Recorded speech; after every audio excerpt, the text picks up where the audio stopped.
저는 성격상 놀이기구 타는 거 별로 좋아하지 않습니다. 꼭 타야 할 경우가 있을 때면 피할 수 없이 다 타는데 안 탈 수 없고, 그럴 때는 꼭 타야 한다 그러면 타는 게 두 개 좋아하는 게 있어요. 뭘 것 같아요? 어떻게 하죠? 뱅글뱅글 도는 회전목마, 그거 하나 좋아하고, 또 하나 좋아하는 거는 큰 접시에 이렇게, 큰 접시인가요? 컵인가요? 거기 타가지고 뱅글뱅글 돌아가면 기분이 참 좋아요. 그런데 한 번은 몇 년 전에 놀이기구를 탄 적이 있는데, 엄청나게 막 이게 빠른 속도로 이렇게 달리고, 빠른 속도로 달릴 뿐만 아니라 막 전후 좌우로 흔들어대는 기구를 탄 적이 있어요. 남들은 막 좋다고 스릴을 즐기면서 막 그러는데 얼마나 불안하고 이게 공포스러운지 죽는 줄 알았어요. 근데 이게 다행히 한 5분 정도 타고 나니까 끝났어요. 그리고 나서 이제 또 그 정도 급은 아니지만 또 다른 거를 한번 탈 일이 있었는데 참 이상하더라고요. 이제 그러고 나니까 그 다음부터 어떤 생각이 드냐 하면은, 그래봐야 5분이다, 3분이다, 이걸 아니까 그 다음부터는 이 타는 게 좀 하나도 안 불안하고요. 이제 은근히, 그래서 2번 탔거든요, 비슷한 거를. 은근히 나중에는 시간이 이렇게 짧지 뭐 이런 생각도 좀 들었어요. 그러니까 이게 그 결말을 미리 알고 타는 것과 모르고 타는 것의 차이가 이게 얼마나 큰지를 제가 그때 깨달았습니다. 인생이 그렇지 않을까요? 신앙생활이 그렇지 않을까요? 아무리 고통스럽고 아무리 힘든 일이 있어도 반드시 이게 끝이 있다는 것을 알고 고통당하는 것과, 이 고통이 끝이 없다고 생각하고 이런 고생을 언제까지 해야 되나라고 생각하는 것은 천지 차이가 있는 것이죠. 더군다나 그 결과가 좋은 것을 미리 안다면, 결말이 좋은 것을 미리 안다면 그 힘든 거 어려운 거는 그렇게 어렵지 않게 잘 견딜 수가 있어요.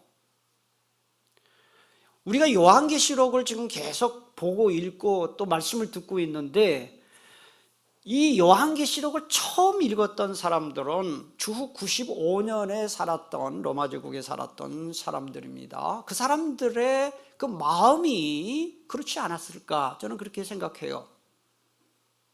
그 주 1세기를 사는 그리스도인들은 단순히 예수님을 믿는다는 이유 하나 때문에 육체적으로, 정신적으로, 그 다음에 종교적으로, 경제적으로 엄청난 핍박을 받았고 고통을 받았어요. 그런데 그리스도인들, 구원받은 성도들은 세상 종말에 하늘에 올라가서 하나님 앞에서 엄청난 영광과 은혜를 누릴 것이다, 복을 누릴 것이라는 것을 기록한 본문을 읽을 때 그들의 마음속에 이 말씀이 얼마나 큰 위로와 격려가 됐겠는가 하는 거예요. 우리는 지금 21세기를 살아가고 있습니다. 대한민국 종교의 자유가 있는 대한민국에서 신앙생활을 하고 있습니다. 그러나 여러분에게 제가 묻겠습니다. 신앙생활이 과연 쉽냐 하는 거죠. 여러분, 예수 똑바로 믿는 게 그럼 쉽냐 하는 거죠. 쉽지 않아요.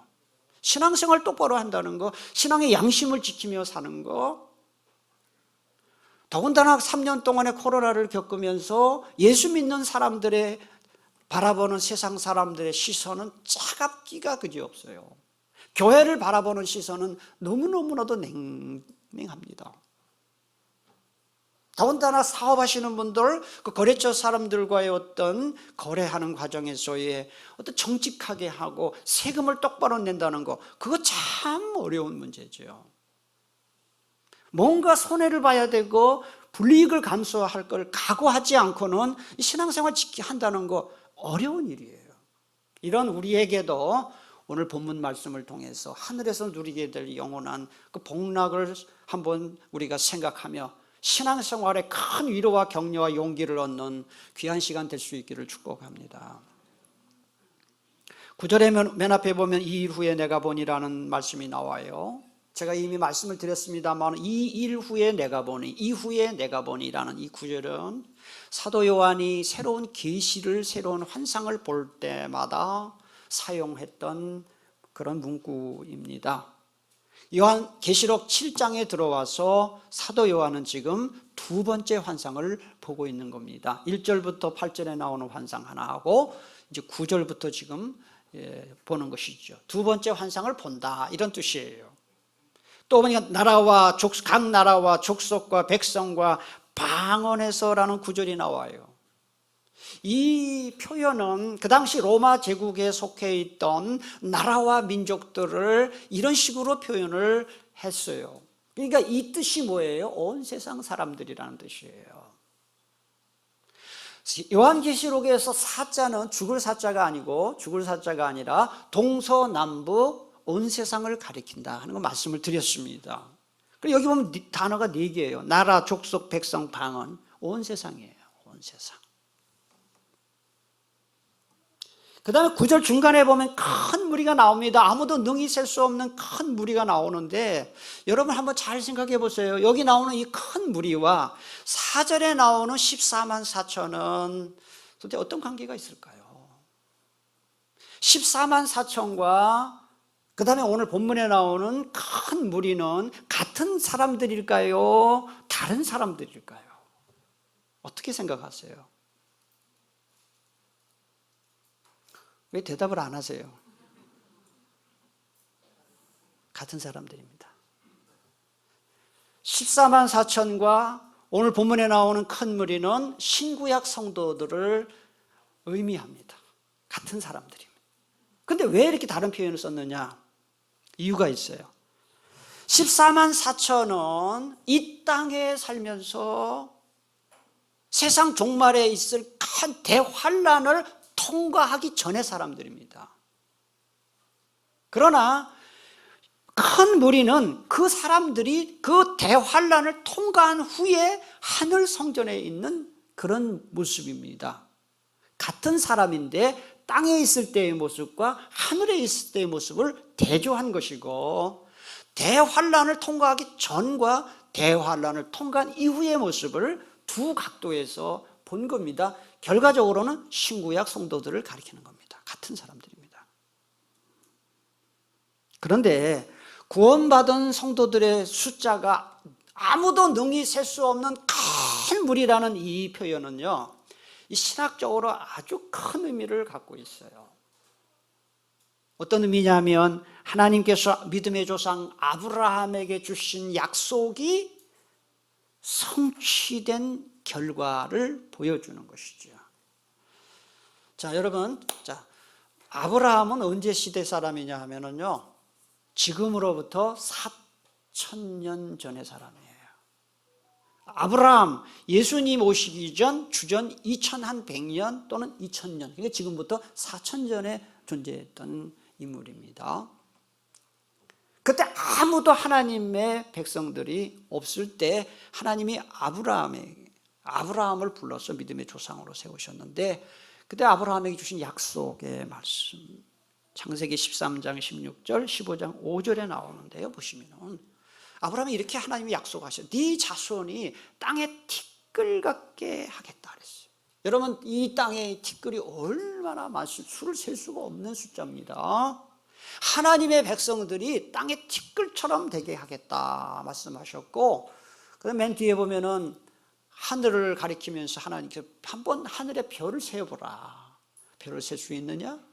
너 자손도 네 후손도 이와 같이 별과 같이 많아질 것이다 라고 약속하셨어요. 그 후에 하나님이 또 야곱에게 창세기 32장 12절에서 바다에 셀 수 없는 모래와 같이 하나님의 자녀들이 많아질 것이다, 그렇게 약속을 했어요. 그런데 이 약속이 단번에 이루어진 것이 아니고 구약시대를 거치면서 신약시대를 거치면서 부분적으로 점진적으로 약속이 이루어져서 마지막 세상 종말에는 정말 셀 수 없이 많은 사람들이 하나님에게 자녀가 될 것이다, 그 얘기를 지금 하고 있는 거예요.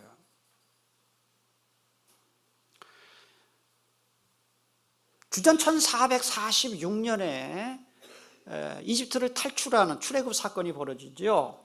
그 직전에 이 이스라엘 사람들이 이집트 땅에 얼마나 많았는지에 대해서 출애굽기 1장 7절은 이렇게 설명합니다. 이스라엘 자손은 생육하고 불어나 번성하고 매우 강하여 온 땅에 가득하게 됐다. 이 온 땅은 이집트 땅을 말하는 거예요.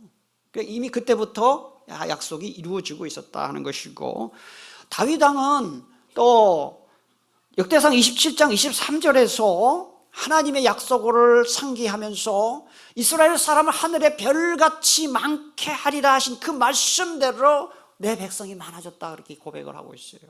그 아들 솔로몬 왕은 열왕기상 3장 8절에서 수요가 너무너무 많아서 셀 수도 없고 기록할 수도 없습니다 라고 그렇게 고백을 합니다. 신약시대로 넘어와서 예수님은 마태복음 8장 11절에서 뭐라고 말씀하십니까? 동서로부터 많은 사람들이 나중에 예수 믿고 구원받아서 아브라함과 이삭과 야곱과 함께 천국에 있을 것이다 그렇게 이야기를 말씀을 하셨어요. 여러분, 믿음의 조상 아브라함 한 사람으로부터 시작한 이 하나님의 백성이 세상 종말에는 셀 수 없을 만큼 많아졌다니 이게 얼마나 놀라운 일입니까? 그런데 이건 하나님의 은혜이긴 하지만, 하나님의 은혜로 된 것이긴 하지만, 이게 어떤 방법을 통해 된, 하나님이 사람들을 강제로 교회로 데려오고 그렇게 하셨나요? 강제로 지옥 보내고 그렇게 하지 않잖아요. 선교와 전도라는 방법을 통해서 하나님의 자녀들을 많게 하신 것을 생각할 때 모든 교회와 모든 그리스도인들의 가장 큰 사명은 뭐냐? 선교와 전도라는 것을 알 수 있어요. 가끔 우리 교우님들 중에 보면, 아니 목사님, 우리나라에도 예수 믿지 않는 사람들이 많은데 왜 외국에까지 큰 돈을 들여서 선교사를 파송하고 가서 이렇게 선교하게 합니까? 그런 말씀하시는 분들이, 그렇게 생각하는 분들이 계실 거예요. 답을 드릴게요.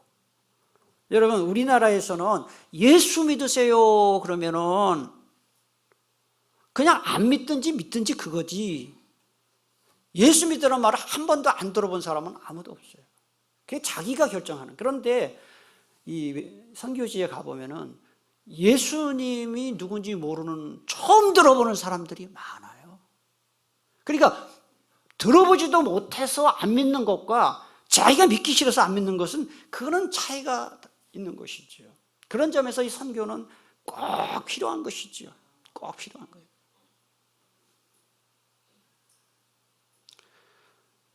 그런데 이 하나님께서 하나님의 백성을 선교와 전도를 통해서 이루시는데도 불구하고 왜 그토록 많은 그리스도인들이 이 선교와 전도에 대해서 무관심할까요? 그 이유가 뭐라고 생각하세요?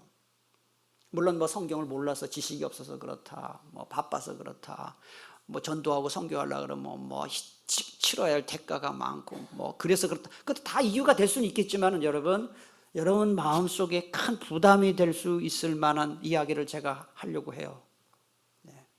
사람들이 자기 믿지 않는 식구들조차 전도하지 않고 가까운 사람들 전도하지 않는 가장 큰 이유는 뭐냐? 한번 잘 생각해 보세요. 예수 믿지 않는 사람은 영원한 지옥 간다는 걸 사실 안 믿는 거예요. 안 믿는 거예요. 믿어지지가 않는 거예요. 믿고 싶지도 않은 거예요. 그게 가장 큰 이유. 여러분, 자기와 자기 가족이 지금 불 속으로 뛰어들고 차 속으로 막 뛰어드는데 그걸 안 막을 사람이 있겠습니까? 그건 너무나도 그 결과가 나쁜 걸 알기 때문에 그런 것이죠. 그런 점에서 19세기 위대한 설교자 찰스 스펄전 목사님의 그 에피소드는 우리에게 주는 교훈이 커요. 한 번은 이 찰스 스펄전 목사님에게 한 학생이 질문을 했어요. 목사님, 예수님에 대해 한 번도 들어본 적이 없는 사람도 지옥 갑니까? 이렇게 물었어요. 여러분은 어떻게 생각하세요? 예수님에 대해서 복음을 한 번도 들어보지 못한 사람 그냥 무조건 지옥 갈까요? 제가 이 시간에 그거에 대해서 논쟁이 될 만한 거에 대해서 지금 설교하고 싶은 생각은 없고요. 시간도 없고요. 그러나 그거 한번 생각해 볼 문제예요. 깊이 한번 생각해 볼 문제예요. 그때 이 난처한 질문을 받고 스펄전 목사님이 이렇게 대답했어요. 정말 난처한 질문이군요. 그러나 그보다는 복음을 알고 있으면서도 잃어버린 자들, 즉 예수 믿지 않는 자들에게 복음을 전하려고 노력하지 않는 사람들이 과연 구원받을 수 있느냐가 저는 더 난처한 질문일 것 같습니다. 그렇게 대답했어요. 이게 무슨 얘기인지 아세요? 전도하지 않는 사람, 선교하지 않는 사람이 구원받은 사람인지 의심스럽다. 그런 취지의 이야기예요. 여러분, 이 스펄전 목사님의 이 지적에 대해서 여러분 어떻게 생각하세요? 그 지나치다고 생각하세요? 전도와 선교에 무관심하거나 소극적인 우리 모두에게 주시는 하나님의 경고의 소리로 들으시기를 축복합니다. 제가 질문할게요. 여러분을 통해서 지금까지 구원받은 사람 있습니까? 식구 중에 믿지 않는 사람, 구원시킨 사람이 있느냐 하는 것입니다. 자, 대환란을 통과한 후 하늘 성전에 있는 하나님 보좌와 어린 양 앞에 서 있는 구원받은 성도들의 모습이 어떤지에 대해서 9절 중간에 나와 있습니다. 한번 잘 보세요. 아무도 능히 셀 수 없는 큰 무리가 나와 흰옷을 입고 손에 종려 가지를 들고 보좌 앞과 어린 양 앞에 서 있다 그랬어요. 여기 보면은 하늘 성전에 있는 구원받은 성도들은 첫째는 흰옷을 입었다. 또 하나는 종려나무 가지를 손에 들었다. 이 두 가지 특징이 있어요. 자, 흰옷을 입었다는 것은 누구나 다 아실 거고요. 종려나무가 뭔지 아세요? 종려나무. 이 번역이 좀 어려워요. 감람나무는 또 무슨 나무인지 아세요? 예수님이 겟세마네 동산, 감람나무, 많은 겟세마네 동산에 기도하셨는데 감람나무가 무슨 나무예요? 그 올리브인 건 아시죠? 올리브 기름 나는 올리브. 감람나무가 올리브예요. 그럼 종려나무는 무슨 나무예요? 네, 이 종려나무는 한번 보세요. 야자나무예요. 이 번역을 이게 중국 그 번역한 거를 이렇게 와서 이렇게 된 거예요. 이거 빨리 바꿔야 돼요. 성경에 종려나무가 많이 몇 번 나와요. 야자수예요. 야자수. 야자나무 가지를 들고 있다 그랬어요. 그러면 구원받은 성도들이 흰옷을 입고 야자수 가지를 들고 있다는 게 무슨 뜻일까? 그 시대의 문화를 살펴봐야 돼요. 이것은 무엇을 상징하느냐 하는 것이 승리와 기쁨을 상징하는 거예요. 승리와 기쁨. 왜냐하면 여러분 그 당시 로마 제국의 로마 장군들이 외국에 나가서 전쟁에서 큰 승리를 거두고 돌아올 때 개선식을 치르잖아요. 에쿠스를 타고 말이죠. 에쿠스 네 마리의 백마가 끄는 그 전차가 에쿠스예요. 에쿠스를 타고 탁 개선행진에 참석했을 때 야자나무의 무늬가 새겨져 있는 흰옷을 입었다는 기록이 있어요. 여기서 승리를 상징한다는 것을 알 수 있고요. 그 다음에 두 번째로는 승리의 여신인 이 니케에서 나이키가 나온 거 아시죠? 나이키는 니케에서 나온 거예요. 승리의 여신인 니케와 비너스의 손에 보면 이 야자나무 가지를 들고 있습니다. 그리고 로마 사람들이 운동 경기에서 승리하면은 야자나무 가지를 들고 머리에 올개관을 쓰도록 그렇게 되어 있었어요. 그러니까 이런 문화를 다 이제 배경으로 해서 이런 표현이 나온 거예요. 흰옷을 입고 종려나무 가지, 야자수 나무 가지를 들고 있었다. 이건 승리를 상징한다 하는 것입니다. 그런데 이 흰옷과 야자나무 가지는 이스라엘의 역사의 관점에서 보면 두 가지 의미를 갖고 있다 하는 거예요. 자, 첫째로 유대인들은 3대 명절을 철저히 지켰습니다. 3대 명절은 유월절, 오순절, 초막절이에요. 죄송합니다. 따라합시다. 유오초. 그렇게 외우세요. 유월절, 오순절, 초막절 이렇게 외우면 돼요. 유오초. 그래서 오순절은 장막절이라고도 맥추절이라고도 하고 칠칠절이라고도 해요. 오순절은. 그 다음에 초막절은 장막절이라고도 하고요. 3대 절기는 유오초예요. 유월절, 오순절, 초막절인데 이 초막절은 두 가지 의미를 가져요. 하나는 추수감사절의 의미예요. 풍성한 곡식을 주신 하나님께 감사하는 의미. 그게 초막절의 첫 번째 의미고, 두 번째로는 이스라엘 백성들이 이집트 탈출해서 광야 생활할 때에 집이 없잖아요. 광야에서 임시 처소인 나뭇가지로 이렇게 만들었겠죠. 그거를 기념해서 각 광야의 혹독한 환경에서 안전하게 지켜주신 하나님의 은혜에 감사하는 의미로 이 초막절을 계속 지켜요. 그래서 예수님께서 이 땅에 오셨을 때, 예수님이 예루살렘 성전에 입성하실 때 바로 이 초막절이었고, 초막절이라서 어떤 일이 벌어졌는지 요한복음 12장 12절 13절은 이렇게 말씀해요. 그 이튿날에는 명절에 초막절입니다. 온 큰 무리가 예수께서 예루살렘으로 오신다는 것을 듣고 종려나무 가지, 야자나무 가지예요. 종려나무 가지를 가지고 맞으러 나가서 주님을 외치죠. 맨 끝에 보면 이스라엘의 왕이라고 하면서 외치는, 이런 모든 것을 배경으로 해서 본문이 나온 거예요.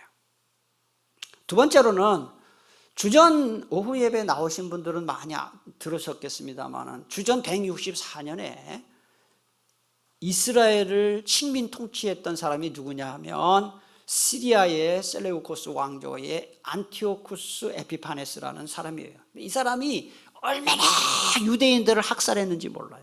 괴롭혔는지 몰라요. 심지어는 난지 8일 만에 유대인 남자아이는 할례를 행하거든요. 그래서 그 할례를 못하게 하려고 8일 된 남자아이를 할례를 행한 아버지 죽이고, 그 다음에 할례 행한 그 아기도 죽여서 죽인 아기의 시체를 엄마 목에 걸고 다니도록, 동네로 다니도록, 그런 아주 정말 잔인한 짓을 이 사람이 했어요. 그리고 성전을 약탈을 하고, 그 다음에 유대인들이 그토록 성스럽게 여기는 유대 성전 안에다가 유대인들이 부정하게 여기는 돼지 머리를 딱 올려놓고 돼지 피를 제단에 뿌리고, 이런 짓을 한 사람이 안티오쿠스 에피파네스. 그때 유대 마카베오 군대가 일어나서 이제 그들과 맞서 싸워서 이겨서 예루살렘 성전으로 들어올 때에 유대 백성들이 어떻게 했습니까? 흰 옷을 입고 야자나무 가지를 들고 그들을 열렬히 환영을 했습니다. 이것을 기념한 절기가 바로 뭐냐 하면은 12월 25일, 여러분 성탄절 생각하잖아요. 유대인들은 성탄절 안 지켜요. 성탄절은 누구를 기념하는 거예요? 예수님 기념하잖아요. 유대인들은 예수님 메시아로 인정 안 해요. 그래서 그들은 12월 25일이 수전절이에요. 하누카 또는 수전절, 성전 봉헌절, 이 마카베오 군대가 성전을 봉헌한 것에 기념하는 그런 절기를 지킵니다. 이처럼 구원받은 큰 무리는 흰옷을 입고 그 다음에 야자나무 가지를 들고 대환란 가운데서 구원해 주신, 승리와 기쁨을 주신 하나님과 예수님께 찬양을 올리는 장면이 10절에 나와요. 10절을 한번 보겠습니다. 우리 10절 다 같이 봉독하겠습니다. 시작. 큰 소리로 외쳐 이르되 구원하심이 보좌에 앉으신 우리 하나님과 어린 양에게 있도다 하니 그랬습니다. 그 당시 로마 사람들은요, 전쟁이나 질병이나 죽음이나 사고에서 건진받았을 때 로마 신들과 로마 황제를 구원자라고 부르면서 그들을 찬양했어요. 그러나 유독 그리스도인들만은 로마 황제나 로마 신이 구원자가 아니라 하나님과 어린 양 예수님만이 진정한 구원자라고 주장한, 그것 때문에 핍박을 받은 거예요. 시편 3편 8절 봅니다. 구원은 여호와께 있사오니. 이사야 63장 8절 9절 그가 말씀하시되 그들은 실로 나의 백성이요 그들의 구원자가 되사 그들을 구원하시고 그들을 구원하시고. 사랑하는 형제 자매 여러분, 진정한 구원자는 하나님밖에 없음을 믿습니까? 세상에 대통령이 구원자 됐어, 국회의원들이 구원자 될 수 없어요. 누구도 우리의 구원자가 될 수 없어요. 우리의 구원자는 예수 그리스도밖에 없어요.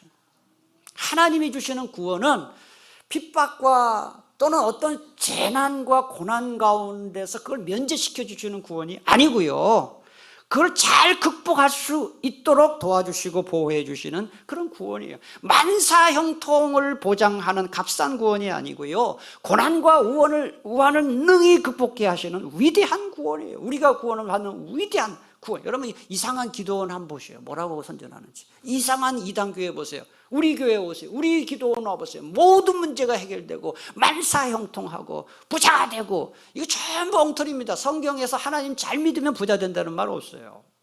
하나님 잘 믿으면 질병에 걸리지 않는다는 말 없어요. 그게 아닙니다. 고난받고 질병에 걸릴 수도 있지만 그 고난 가운데, 질병 가운데, 우한 가운데서도 낙심하지 않고 절망하지 않고 하나님이 우리를 지켜주신다. 그게 진정한 구원이에요. 오래전에 영국의 한 신문사 주최로 그림 그리기 대회가 열렸습니다. 그런데 그 주제가 뭐냐면은 평안이었습니다. 평안. 어떤 사람은 이제 그림을 그리는데 고요한 숲을 그려요. 평안을 상징하는. 또 어떤 사람은 잔잔한 호수를 그렸어요. 또 어떤 사람은 화목한 가정의 모습을 그렸어요. 다 의미가 있죠. 그런데 최우수작으로 뽑힌 작품은 뜻밖에도 그게 아니었어요. 요란한 소리를 내면서 떨어지는 폭포를 그린 그림이 평안의 최우수작이었어요. 그 그림을 자세히 보면 아주 그 폭포의 그 급류 한가운데 있는 바위 틈 속에 작은 새 한 마리가 어미 품속에 안겨서 새근새근 잠을 자는 모습이 있어요. 저는 이 심사위원들이 그 작품을 최우수작으로 선택한 것은 아주 절묘한 결정이다 이렇게 생각합니다. 왜 그렇습니까? 여러분, 우리 인생이 어때요? 우리 인생이 그렇게 잔잔한 호수 같습니까? 우리 인생이 그렇게 고요한 숲과 같습니까? 저는 그 동의하지 않습니다. 우리의 인생은 마치 그 급류가 폭포가 떨어지는 것과 같은 아주 하루하루가 새로운 전쟁과 같은 그런 환경 아닙니까? 그 속에서도 어미새의 품에 안겨서 잠을 자고 있는 그 작은 새처럼 하나님과 예수님이 우리에게 주시는 구원과 평안은 어떤 평안입니까? 고난과 걱정, 불안한 게 많은 가운데서도 지켜주시는 평안이 주님이 주시는 평안인 줄로 믿습니다. 요한복음 14장 27절은 말씀합니다. 같이 보겠습니다. 시작. 평안을 너희에게 끼치노니 곧 나의 평안을 너희에게 주노라. 내가 너희에게 주는 것은 세상이 주는 것과 같지 아니하니라. 너희는 마음에 근심하지도 말고 두려워하지도 말라. 아멘. 여러분, 지금 예배드리러 집 설교 듣는 이 시간에도 여러분의 마음속에 아이고, 남들은 내가 얼마나 힘든지 모를 거야, 그렇게 생각하는 분들이 있을 거예요. 그 누가 알겠어요? 자기 고통을. 사람들은 다 자기 고통이 세상에서 가장 크다고 생각해요. 그러나 기억하세요. 누가 알 거야? 한 분만 아십니다. 주님이 아십니다. 주님이 평안을 지켜주시는 것이죠. 그래서 기도해야 되는 거예요. 자, 마지막으로 구원받은 성도들의 찬양에 이어서 마지막으로 11절 12절에 보면 천사들의 찬양이 나와요. 11절 12절 모든 천사가 보좌와 장로들과 네 생물의 주위에 서 있다가 보좌 앞에 엎드려 얼굴을 대고 하나님께 경배하여 이르되 아멘. 찬송과 영광과 지혜와 감사와 존귀와 권능과 힘이 우리 하나님께 세세토록 있을지어다. 아멘 하더라 그랬어요. 자, 천사들의 찬양을 잘 보세요. 아멘으로 시작해서 아멘으로 끝나요. 12절 보시면. 그렇죠? 그래서 이 처음 나오는 아멘은 그 앞서 나온 큰 무리의 찬양에 대한 화답하는 의미로 아멘을 한 것이고, 마지막에 나온 아멘은 찬양을 마무리하는 아멘이. 오늘도 찬양대가, 할렐루야 찬양대가 찬양했을 때 우리가 아멘 했잖아요. 그런 거죠. 그런데 여기 하나님을 찬송하는데 7가지 제목으로 찬송을 해요. 찬송, 영광, 지혜, 감사, 존귀, 권능, 힘. 성경 기록하는 기록자들은 의미 없이 이렇게 숫자를 하지 않습니다. 7은 완전수입니다. 우리의 찬양을 받으실 하나님은 무한하신 하나님이시고 우리가 극진한 최상의 완전한 찬송을 드립니다라는 의미로 이 7자가 사용된 것입니다. 여기서 알 수 있는 게 무엇입니까? 하늘나라 천국의 특징 중에 특징이 뭐냐? 찬양이 계속되는 곳이다. 천국은 뭐 이슬람에서 말하는 뭐 천국에 가면 아름다운 꽃 여인들이 가서 막 시중 들고 그런 것이 아니에요. 아주 뭐 진수성찬을 먹는 그게 천국이 아닙니다. 천국의 가장 특징이 뭐냐? 하나님을 찬양하는 찬양이 계속되는 것이다 하는 것입니다. 그런 점에서 하늘나라의 시민인 우리들은 우리의 삶에서 찬양이 넘쳐야 된다는 거예요. 시편 104편 33절 우리 함께 봉독하겠습니다. 시작. 내가 평생토록 여호와께 노래하며 내가 살아있는 동안 내 하나님. 여러분 이 말씀을요 정말 입으로만 하지 마시고요, 여기 여러분의 고백이 되었으면 좋겠어요. 죄송합니다만 한 번만 더 봉독하겠습니다. 시작. 내가 평생토록 여호와께 노래하며 내가 살아있는 동안 내 하나님을 찬양. 아멘이십니까? 시편 146편 1절이죠. 할렐루야 내 영혼아 여호와를 찬양하라. 그의 나의 생전의 여호와를 찬양하며 나의 평생의 내 하나님을 찬송하리로다. 여러분 살아가면서 여러분도 모르게 흥얼대고 나오는 노래가 주로 어떤 노래예요? 혹시 유행가 아닙니까? 찬송이, 그러니까 아무 생각 없이 노래가 딱 나왔는데 딱 찬송이 나옵니까? 유행가가 나옵니까? 그게 여러분의 영성이에요. 영성. 근데 가끔 보면 우리 교우님들 중에 뭐 클래식 이렇게 전화할 때 그 나오는 거 있잖아요. 그 클래식이나 뭐 이런 건 참 좋은데 아주 그 뽕짝 그거 하시는 분들 계시더라고요. 근데 누구라고 얘기는 안 하겠는데 그거 바꾸세요. 그 별로 은혜롭지 않아요. 그 뽕짝을 그렇게 막 하세요. 뽕짝 그 계속 그 좋으니까 그걸 해놨겠지, 그죠? 예배 시간마다 우리 찬송 부르는데요. 찬송이라고 다 같은 찬송이 아니에요. 찬송에는 수준이 있어요. 오늘 결론입니다. 3가지 찬송이 있어요. 첫째로 육으로 부르는 찬송이 있어요. 남들 다 부르니까 아무 생각 없이 입만 그냥 달싹달싹 하면서 형식적으로 부르는 찬송. 이게 바로 육으로 부르는 찬송이에요. 여러분 이렇게 찬송하는 사람에게는 찬송을 부르면서 기쁨이 있을까요? 감동이 있을까요? 감격이 있을까요? 제가 볼 때는 없다고 봐요. 그리고 하나님이 그 찬송 받으실까요? 안 받아요. 두 번째, 혼으로 부르는 찬송이 있어요.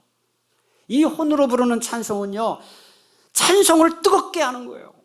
뜨겁게 찬송을 부르고 때로는 찬송을 부르면서 하나님에 대한 감사가 넘쳐가지고 눈물이 나기도 하고, 그래서 이 뜨거운 혼으로 부르는 찬송 속에 감사와 기쁨과 위로를 경험하는 거예요. 글쎄 여러분이 느끼는지 못 느끼는지 모르지만 전 찬송 인도하면서 설렁설렁 인도한 적 없어요. 찬송을 정말 저는, 왜냐하면 제 자신을 위해서 찬송을 정말 열심히 불러야, 물론 하나님 받으시는 건 말할 것도 없고 제 자신에게 찬송 부르면서 얼마나 은혜가 되는지 몰라요. 그래서 이 혼으로 부르는 찬송도 참 위대한 찬송이지만 더 수준 높은 찬송은 영으로 부르는 찬송입니다. 따라합시다. 영의 찬송. 영의 찬송이 뭐냐? 찬송을 부르면서 하나님이 이 자리에 내 마음에 임재하는 것을 경험하는 거예요. 느끼는 거예요. 여러분 찬송을요 정말 뜨겁게, 또는 잔잔한 찬송이라도 정말 진심으로 찬송을 하다 보면 찬송을 부르는 중에 하나님이 내 마음에 확 임하는 걸 느끼게 돼요. 하나님의 임재를 느끼는 찬송. 그 다음에 하나님과 친밀한 교제를 느끼는 찬송. 다윗이 수금을 연주했을 때 사울의 그 마음 정신을 지배하고 있던 악령이 떠나갔던 것처럼 우리의 마음과 영혼과 정신을 누르고 있는 악령이 떠나가고 우리의 마음의 상처와 육체의 질병이 깨끗이 치료받는 그런 기적이 나타나는 찬송이 바로 영으로 부르는 찬송이에요. 여러분들은 뭐 안수기도 받거나 뭐 유명한 은사를 받은 사람이, 치유의 은사를 받은 사람이 기도해야만 병이 낫는다고 생각하세요? 그렇지 않아요. 성경 잘 보세요. 병이 치료되는 가장 자주 사용된 통로는 찬송 부를 때 병이 떠나가는 거예요. 그래서 오늘도 여러분 영으로 찬송해서 정말 찬송 부르는 중에 살아계신 하나님을 만나고, 또는 불치병, 난치병의 질병도 찬송을 부르는 중에 치유의 영이 임해서 질병이 깨끗이 치료받는 역사가 예배 시간마다 있게 되기를 축복합니다. 영의 찬송, 우리 모두가 불러야 할 찬송이고, 특별히 우리 할렐루야 찬양대나 찬양단들을 앞에서 찬양할 때 영으로 찬송을 해야 됩니다. 그래서 이번 한 주간도 하나님을 경배하고 감사하며 찬양하며 사심으로 하나님 주신 놀라운 은혜를 체험하는 귀한 한 주 될 수 있기를 축복합니다. 기도하겠습니다.